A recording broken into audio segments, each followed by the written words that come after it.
नमस्कार, ग्लोबल न्यूजमा स्वागत छ। सुरुमा हेडलाइन्स।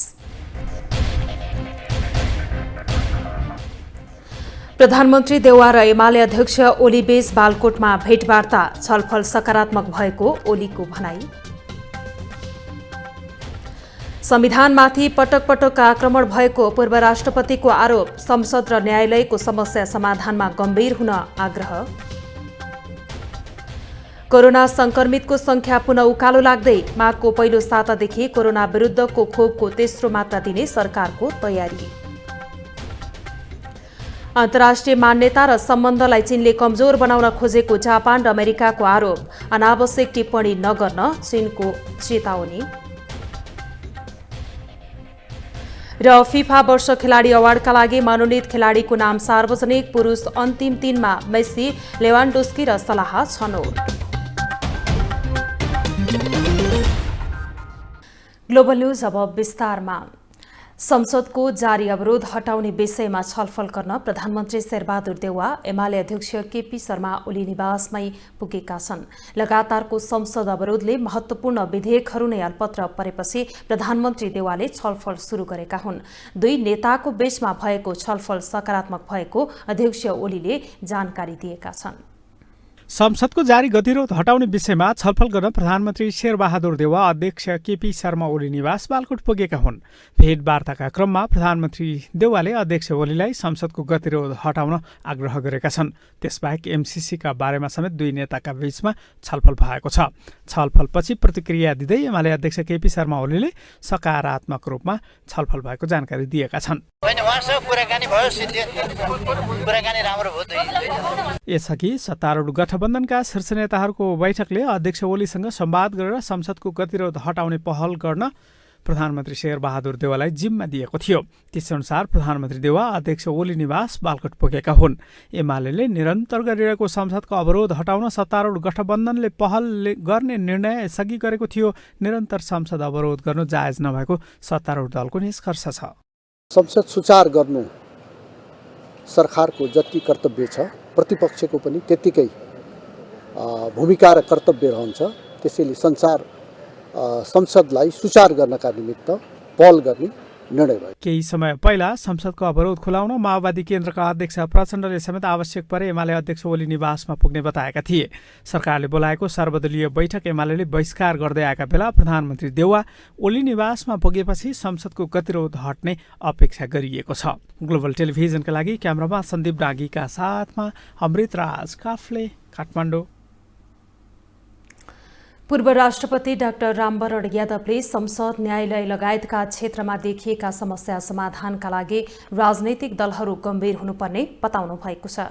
शनिबार काठमाडौँमा मार्क्सवाद र विश्व कम्युनिष्ट आन्दोलन विमोचन कार्यक्रमलाई सम्बोधन गर्नुहुँदै यादवले संविधानमाथि पटक पटक आक्रमण भएको र संसद, न्यायालय लगायतका क्षेत्रमा समस्या देखिएको भन्दै राजनैतिक दलहरू गम्भीर हुनुपर्ने बताउनु भएको हो। उहाँले 2 पटक संसद विघटन गरेर संविधानमाथि आक्रमण भएको र 5 राजनैतिक दल, नागरिक समाज र अदालतले संविधान जोगाएको उल्लेख गर्नुभयो। उहाँले विभिन्न आन्दोलनबाट प्राप्त उपलब्धिलाई मजबुत बनाउनु पर्ने धारणा राख्नुभयो। राज्यको कार्यकारिणी,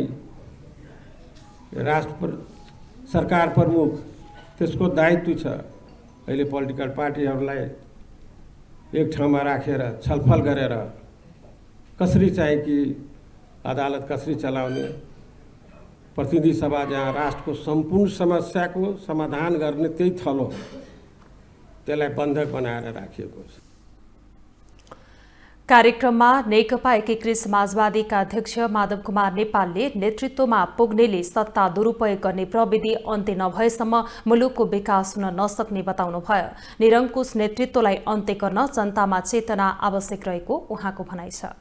स्थितिमा र त्यो व्यक्तिवादी प्रवृत्ति, सत्तामा पुग्ने र सत्ताको मातमा मात्तिने यो प्रवृत्ति र त्यसपछि सत्ताको दुरुपयोग गर्ने यो प्रवृत्ति यो समाप्त नभएसम्म र सबै थोक विधिबाट चल्ने, देश संविधानबाट चल्ने, पार्टी विधानबाट चल्ने यो स्थितिलाई कडाइका साथ पालन गरिएन भने त्यसपछि त्यस्तै निरङ्कुश शासकहरू हामी पाउनेछौँ। उहाँले मुलुकको 3 खम्बे अर्थनीतिलाई प्रभावकारी रूपमा अघि बढाउनु पर्ने धारणा राख्न चन्द्रदेव जोशीद्वारा लिखित उक्त पुस्तक एन्डोको इन्क प्रकाशनले बजारमा ल्याएको हो।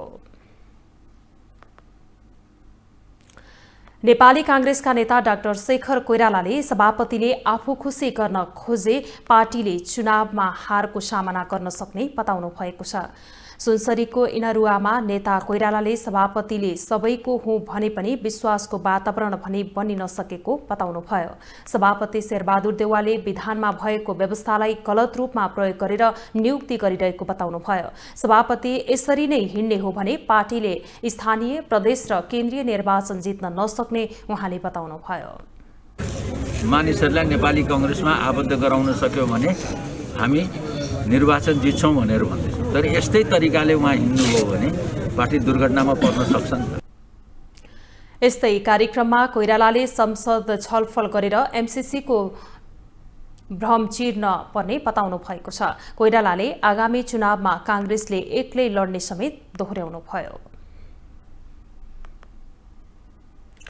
सत्तारूढ नेपाली कांग्रेसका महामन्त्री गगन कुमार थापाले देशलाई सम्हाल्न सकारात्मक सोच भएका तन्नेरीहरू चाहिएको बताउनु भएको छ। महामन्त्री थापाले देशमा धेरै कुराहरू बिग्रेको उल्लेख गर्दै त्यसलाई सम्हालेर अघि बढ्न सकारात्मक सोच भएका तन्नेरी चाहिएको बताउनु भएको हो। विनायक सिद्धि कलेजले शनिबार काठमाडौँमा आयोजना गरेको एक कार्यक्रममा बोल्दै उहाँले तन्नेरीहरू जोशिला हुने र त्यसमा थप सकारात्मक चिन्तन आवश्यक रहेको बताउनुभयो। महामन्त्री थापाले नेपाललाई यो भन्दा धेरै माथि पुर्याउने संकल्पसहित आफूले अबको 10-15 वर्ष मात्रै सक्रिय राजनीति गर्न चाहेको पनि दोहोर्याउनु भयो।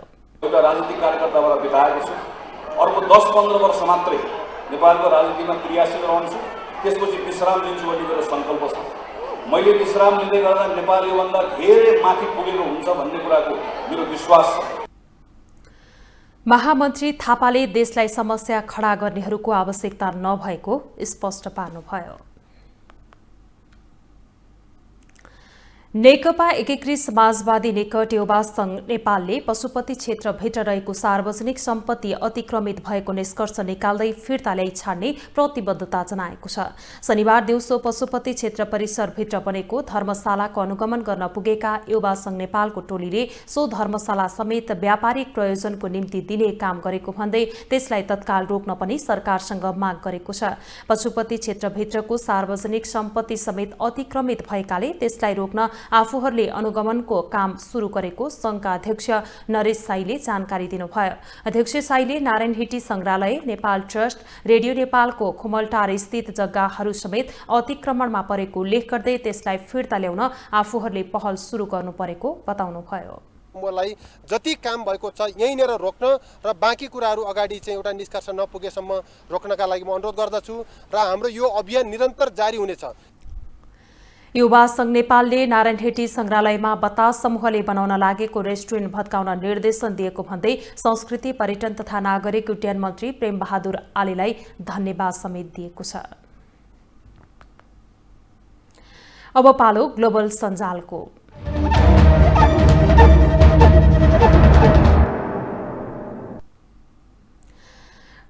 ग्लोबल सञ्जालमा हामी सार्वजनिक महत्त्वको विषयमा सामाजिक सञ्जालकर्ताले अभिव्यक्त गरेका विचारलाई समेट्ने गर्दछौं।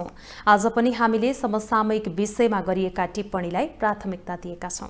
पत्रकार महासंघलाई लक्ष्य गर्दै लेखक किशोर पौडेल ट्वीट गर्छन्, पत्रकार महासंघले सबैभन्दा छिटो गर्ने भनेकै विज्ञप्ति निकाल्ने हो। यत्रो विवाद हुँदा चुइक्क नबोल्नु आश्चर्यजनक छ। केही सरकारी कार्यालयमा एकजनाले पैसा नदेऊ र एउटाले देऊ भन्दै चन्दा उठाउन पुगेको आरोप लाग्दा महासंघ आफ्नो धारणा सार्वजनिक गर्नै पर्दैन।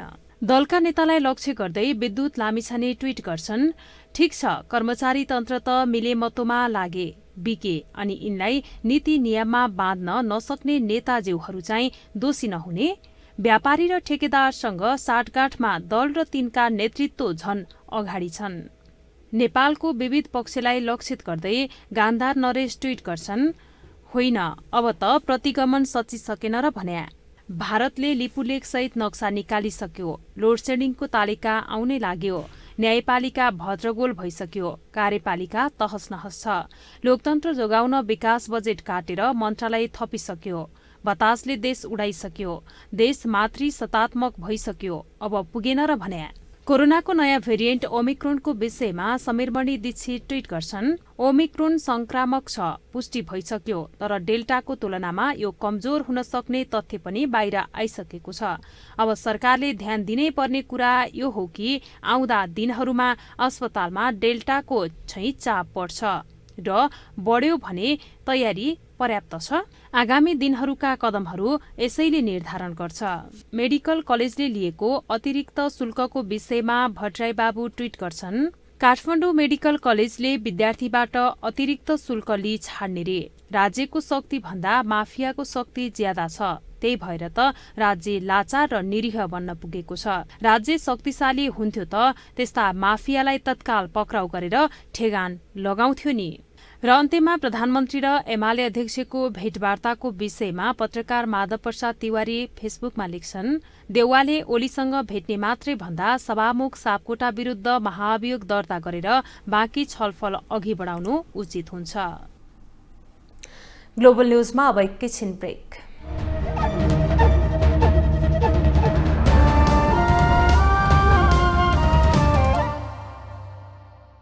ब्रेकपछि स्वागत छ। अब बाँकी न्यूज। नेपालमा पछिल्लो 24 घण्टामा 944 जनामा कोरोना भाइरसको संक्रमण पुष्टि भएको छ। स्वास्थ्य तथा जनसंख्या मन्त्रालयका अनुसार देशभरका विभिन्न प्रयोगशालामा गरिएको 9762 जनाको पीसीआर परीक्षणमा 696 र 3502 जनाको एन्टिजेन विधिबाट गरिएको परीक्षणमा 248 जनामा कोरोना पुष्टि भएको छ। मन्त्रालयका अनुसार गत 24 घण्टामा 297 जना संक्रमण मुक्त भएका छन्। यो अवधिमा कोरोनाका कारण मृत्युको संख्या 0 रहेको छ। संक्रमण मुक्त हुनेको संख्या घट्ने र संक्रमित बढ्ने हुँदा सक्रिय संक्रमितको संख्या 6000 नागेको छ। मन्त्रालयका अनुसार हाल मुलुकभर 6140 जना सक्रिय संक्रमित रहेका छन्। स्वास्थ्य तथा जनसंख्या मन्त्रालयले अग्रपंक्तिमा काम गर्ने र 60 वर्षभन्दा माथिका ज्येष्ठ नागरिकलाई कोभिड-19 विरुद्धको थप एक अतिरिक्त तेस्रो मात्रा खोप दिने भएको छ। कोरोना खोप सल्लाहकार समितिको सिफारिसमा मन्त्रालयले थप एक मात्रा खोप दिन लागेको हो। मन्त्रालयका सचिव डाक्टर रोशन पोखरेलले माघको पहिलो हप्तादेखि अग्रपंक्तिमा काम गर्ने चिकित्सक, स्वास्थ्यकर्मी, सुरक्षाकर्मीलाई र माघको दोस्रो हप्तादेखि रोग प्रतिरोधात्मक क्षमता कम भएका तथा 60 वर्ष माथिका सबैलाई अतिरिक्त थप एक मात्रा खोप लगाउने जानकारी दिनुभयो। उहाँले सम्भावित कोरोना भाइरसको तेस्रो लहरलाई दृष्टिगत गर्दै कोरोना भाइरसको थप एक मात्रा तेस्रो मात्रा खोप दिन लागेको बताउनुभयो। नेपालमा अहिले कुल परीक्षण गराएका मध्ये कोरोना संक्रमण 8.49% मा देखिएको छ। कोरोना संक्रमण बढ्न थालेसँगै नियन्त्रणका लागि सरकारले स्मार्ट लकडाउन गर्ने विषयमा छलफल सुरु गरेको छ। संक्रमण बढ्न नदिन र रोकथामको प्रयास गर्न प्रधानमन्त्री मातहतका निकायलाई शुक्रबार मात्र निर्देशन दिएका थिए। सीसीएमसीको बैठक राखेर प्रधानमन्त्रीले संक्रमण फैलिए अर्को बैठक बोलाएर स्मार्ट लकडाउन गर्नुपर्ने अवस्था आउने बताएका हुन्। स्वास्थ्य मन्त्रालयका अनुसार नेपालमा समेत कोरोनाको नयाँ भेरिएन्ट ओमिक्रोनको संक्रमण बढ्न थालेको छ। मन्त्रालयका अनुसार पुस महिनाभर मात्रै 24 जनामा ओमिक्रोन संक्रमित थपिएका छन्। खुला सीमा भएको छिमेकी मुलुक भारतमा समेत ओमिक्रोन संक्रमण फैलिँदै गएको छ। कोरोना संक्रमण फैलिन नदिन सरकारले सीमा नाकामा कडाई गर्ने तयारी समेत थालेको छ। तर संक्रमण फैलिँदै गए स्मार्ट लकडाउन समेत गर्ने सरकारको तयारी छ। स्मार्ट लकडाउन भनौँ न, कुन खास पार्ट गरेर पुग्ने हो कि जिल्ला मात्रै गर्ने हो कि कुनै खास अब सिनेमा हल, नाइट क्लबहरू भनौँ अथवा चाहिँ यस्ता अरू चिज पनि हुनसक्छन्, त्यो चिजहरू गर्ने हो कि विद्यालयको हिउँदे बिदा आइरहेको छ त्यसलाई 5-10 दिन लम्ब्याइदिने हो कि यस्तो के कुन पक्षमा हुनसक्छ त्यसलाई होमवर्क गरेर हामी छानेर फेरि यसको बैठक बस्छौँ। शुक्रबार सीसीएमसीको बैठक राखेर प्रधानमन्त्री शेरबहादुर देउवाले कोरोनाको संक्रमण दर बढ्न नदिन सीमा नाकाहरूमा कडाई गर्ने समेत निर्देशन दिएका छन्। सीसीएमसीको बैठकले कोरोना विरुद्धको बुस्टर डोज लगाउने समेत निर्णय गरेको छ। बुस्टर डोज आवश्यक रहेको विज्ञहरूले समेत बताएका छन्। खोप भनेको चाहिँ लागेपछि समस्या नहोस् भन्नलाई दिने हो। त्यो कारणले गर्दाखेरि यो लागेर चिकित्सा भइसकेपछि खोपको भन्दा चिकित्सा हुनुभन्दा अगाडि नै हामीले खोप दिन सक्यो भने चाहिँ पक्कै पनि त्यो एउटा राम्रो अथवा धेरै मानिसहरू चाहिँ अस्पताल भर्ना हुने जुन सम्भावना छ त्यसलाई धेरै हदसम्म कम गर्न सक्दछौँ भन्ने हो। नेपालमा मङ्सिरको अन्तिम साता कोरोना संक्रमण दर 2.56 रहेकोमा पुसको पहिलो साता 2.30 पुगेको थियो। पुसको दोस्रो साता 2.65 पुगेको संक्रमण दर पुसको तेस्रो साता 2.83% पुगेको छ। संक्रमण बढ्न नदिन सरकारले तयारी थालेको भए पनि विज्ञहरूले भने माघ पहिलो साता नेपालमा कोरोनाको तेस्रो लहर आउन सक्ने चेतावनी दिएका छन्।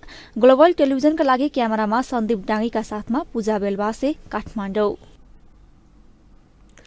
अब पालो ग्लोबल भोइसको।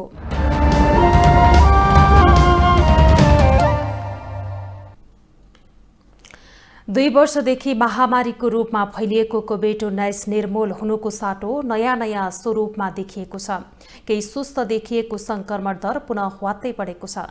यसै सन्दर्भमा ग्लोबल भोइसमा आज हामीले सोधेका छौं, कोरोना नियन्त्रणमा सरकारले गरिरहेको तयारीलाई के भन्नुहुन्छ?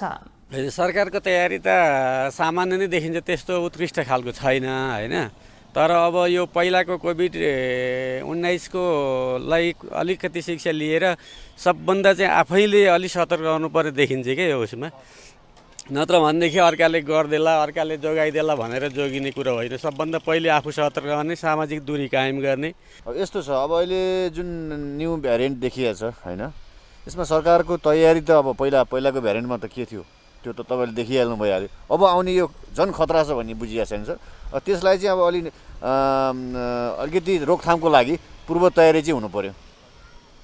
त्यस्तो हुनाले चाहिँ तपाईँको चाहिँ भोलिको दिनमा पहिलाका जस्तो हास्ता नहोला हैन, अथवा प्रब्लम नआउन सक्ला, त्यति नै म राख्न सक्छु। सरकारको तयारी अब राम्रै होला। हामीले अब बुझिअनुसार अब केही हुनेवाला हो कि हैन, बिस्तारै हुनेवाला छ यो। सरकारको यसो तयारी हेर्दा त केही तयारी भयो जस्तै लाग्दैन, एकदम छाडा छ हैन।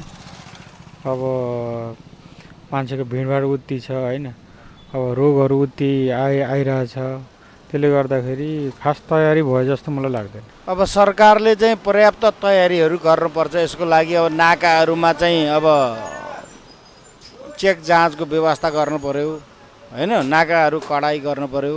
राष्ट्रिय नाका, अन्तर्राष्ट्रिय नाका पनि हैन, खुल्ला सिमाना छ, त्यसको लागि पनि व्यवस्थित गर्न पर्यो।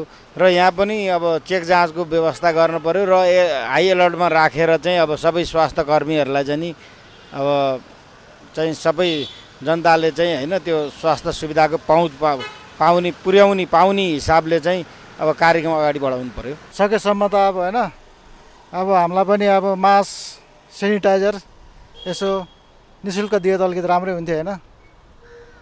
हामीले किन्नुभन्दा त अलि हामीले किन्नलाई गाह्रो, पेसेन्जरलाई अब युज गर्नलाई दिनलाई नि गाह्रो भयो हैन। अब सरकारले फ्रीमा गरेर त अलिकति हामीलाई नि त्यो हुन्थ्यो। नाका चाहिँ कडा गर्नु पर्यो, नाकामा चाहिँ बन्द गर्नु पर्यो। यहाँको व्यापार व्यवसाय चाहिँ सञ्चालन भइरहनु पर्छ सुरक्षा मापदण्ड अप्नाएर। पहिलाको जस्तै लकडाउन भयो भने त हामी चाहिँ मजदुरहरूले चाहिँ तपाईँको कसरी किस्ता तिर्ने, कसरी खाने, कसरी घर भाडा तिर्ने, हाम्रो त त्यो भन्दा नि हाम्रो त 10-12 किस्ता ड्यू भएर बसेको छ गाडीहरूको। फेरि हाम्रो लकडाउनै गरेर के गाडीले मात्रै कोरोना ल्याउने त होइन।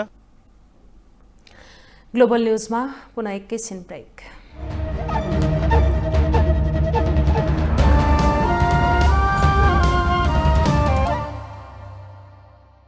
ब्रेकपछि स्वागत छ। अब बिजनेस न्युज।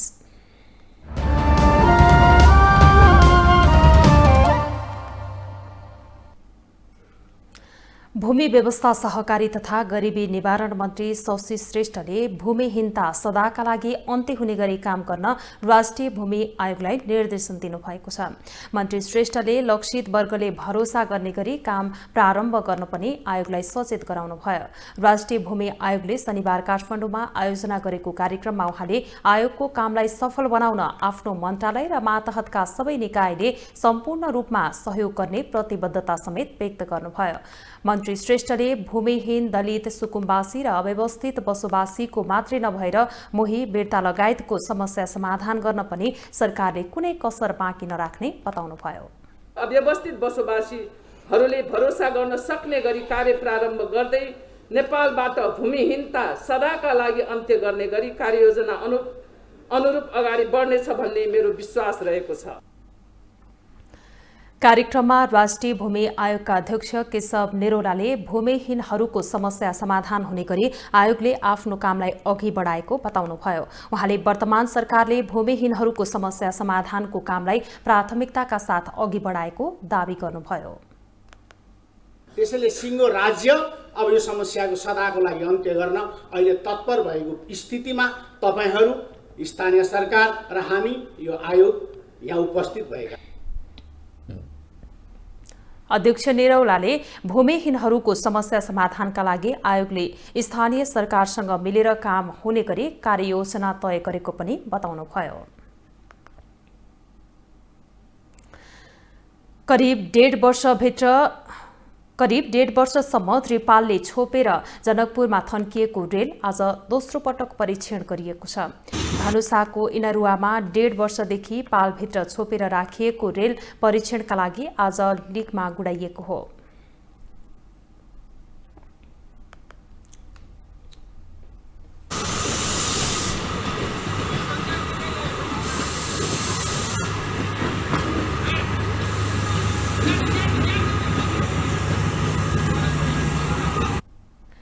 रेलवे कम्पनीका अनुसार रेल सञ्चालनका लागि कर्मचारीहरूलाई तालिम दिने काम समेत सुरु भएको छ।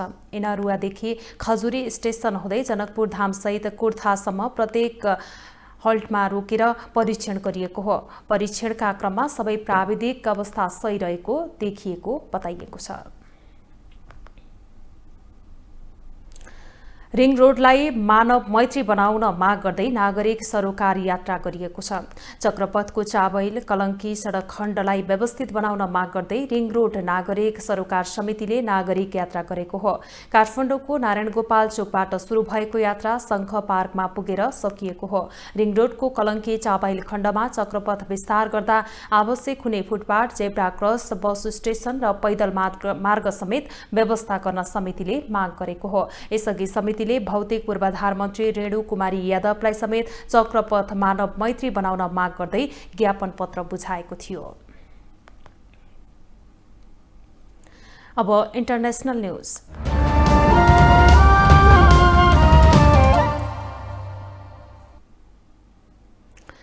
चीनले अन्तर्राष्ट्रिय व्यवस्थालाई कमजोर पार्न खोजेको जापान र अमेरिकाले चिन्ता व्यक्त गरेका छन्। जापान र अमेरिकाका विदेश मन्त्रीहरूको बैठकमा राजनैतिक, आर्थिक, सैन्य र प्राविधिक क्षेत्रमा स्थापित अन्तर्राष्ट्रिय मान्यतालाई चीनले चुनौती दिएको निष्कर्ष निकालिएको छ। उनीहरूले चीनबाट सृजित सम्भावित खतराको सामना गर्न सहकार्य जारी राख्ने निर्णय समेत गरेका छन्। अमेरिकी विदेश मन्त्री एन्टोनी ब्लिकेन र जापानका विदेश मन्त्री योसिमागा ह्यासीले चीनले जापानको सेन्काकु टापुमा चीनले आफ्ना गतिविधिहरू बढाएर विवाद निकालेको भन्दै चिन्ता व्यक्त गरेका हुन्। चीनले गैरकानूनी रूपमा सामुद्रिक दावी, सैन्यकरण र दक्षिण चीनको सागरमा जबरजस्ती गतिविधिहरू सञ्चालन गरेको प्रति जापानले आपत्ति समेत जनाएको छ। यता चीनका विदेश मन्त्रालयका प्रवक्ता वाङ वेनबीले जापान र अमेरिकाले आफूहरूप्रति गरेको टिप्पणीको निन्दा गरेका छन्। उनले समस्या समाधानका लागि चीन वार्ता गर्न तयार रहे पनि जापान र अमेरिकाले नै नचाहेको टिप्पणी समेत गरेका छन्। अब स्पोर्ट्स न्यूज।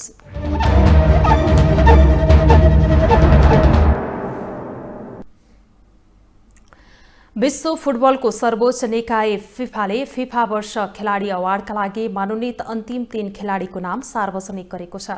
फिफाले अवार्ड अन्तर्गत वर्ष पुरुष खेलाडीका लागि अन्तिम 3 खेलाडीको नाम सार्वजनिक गरेको हो।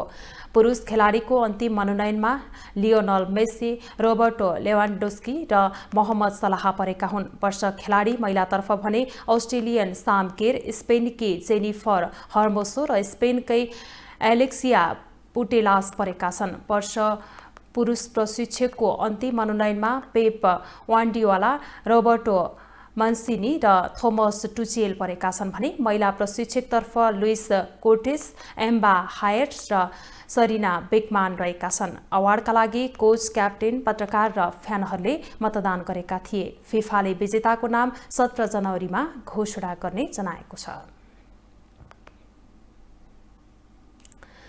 मनाङ मर्स्याङदीले चासल युथ क्लबलाई 5-0 गोल अन्तरले पराजित गरेको छ। यससँगै मनाङले शीर्ष स्थानको मछिन्द्रसँगको अन्तर 1 अङ्कमा झारेको छ। साथै उसले उपाधि होडको यात्रालाई कायमै बनाएको छ।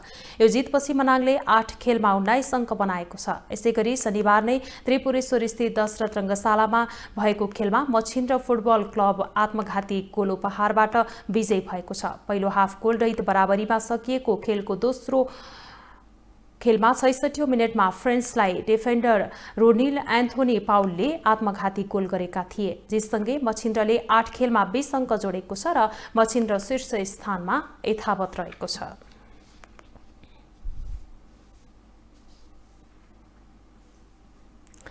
ग्लोबल न्यूजको अन्त्यमा अहिलेसम्मका हेडलाइन्स पुनः एकपटक। प्रधानमन्त्री देउवा र एमाले अध्यक्ष ओली बीच बालकोटमा भेटवार्ता, छलफल सकारात्मक भएको ओलीको भनाई। संविधानमाथि पटक पटक आक्रमण भएको पूर्व राष्ट्रपतिको आरोप, संसद र न्यायालयको समस्या समाधानमा गम्भीर हुन आग्रह। कोरोना संक्रमितको संख्या पुनः उकालो लाग्दै, माघको पहिलो सातादेखि कोरोना विरुद्धको खोपको तेस्रो मात्रा दिने सरकारको निर्णय। अन्तर्राष्ट्रिय मान्यता र सम्बन्धलाई चीनले कमजोर बनाउन खोजेको जापान र अमेरिकाको आरोप, अनावश्यक टिप्पणी नगर्न चीनको चेतावनी। र फिफा वर्ष खेलाडी अवार्डका लागि मनोनित खेलाडीको नाम सार्वजनिक, पुरुष अन्तिम 3मा मेसी, लेवान्डोस्की र सलाह छनौट।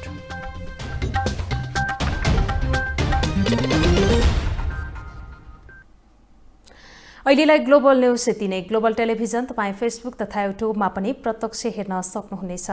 ग्लोबल टेलिभिजन हेर्दै गर्नुहोला। नमस्कार।